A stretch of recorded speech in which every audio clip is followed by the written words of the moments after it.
ছানা। রং সাধারণত বাদামি বা হালকা ধূসর রঙের পালক থাকে।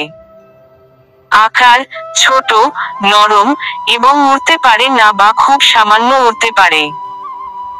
লেজ তখনও বড় লেজ গজায় না। ডাক হালকা শব্দ করে, বড় ময়ূরের মতো জোরে ডাকতে পারে না।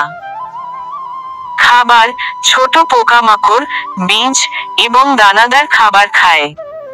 ময়ূর বড় ময়ূর রং পুরুষ ময়ূরের দেহে নীলচে সবুজ উজ্জ্বল রং ও ধাতব আভা দেখা যায়। লেজ দীর্ঘ ও চোখের মতো দাগওয়ালা লেজ ট্রেন গজায়, যা প্রায় 5 ফুট পর্যন্ত লম্বা হতে পারে। আচরণ স্ত্রী ময়ূরকে আকর্ষণ করার জন্য লেজ মেলে নাচে।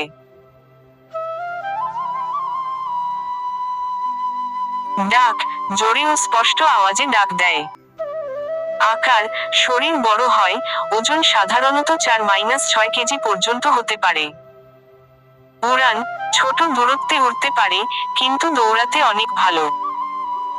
সংক্ষেপে বলা যায়, বাচ্চা ময়ূর থেকে বড় ময়ূর অনেক বেশি রঙিন, বড় আকারের ও আকর্ষণীয় হয়। ময়ূরের পালক পালক খুবই আকর্ষণীয় ও মূল্যবান, কারণ এগুলো রঙিন, চকচকে আর নকশাযুক্ত। মানুষ ময়ূরের পালক বিভিন্ন কাজে ব্যবহার করে। নিচে কিছু প্রধান ব্যবহার দেওয়া হলো। আঙুল দিয়ে নিচের দিকে ইশারা করা।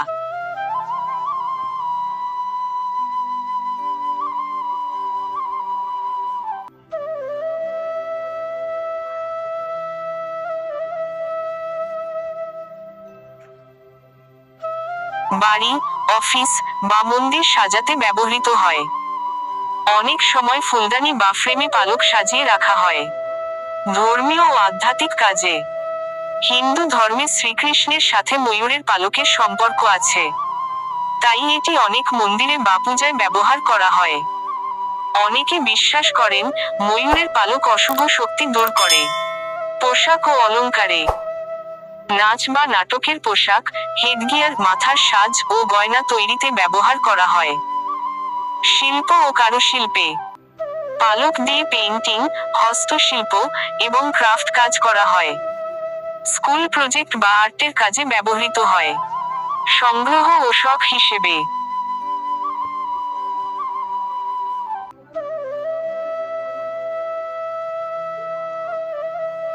অনেকে সুন্দর পালক সংগ্রহ করে রাখে, কারণ এগুলো দেখতে খুব মনোমুগ্ধকর।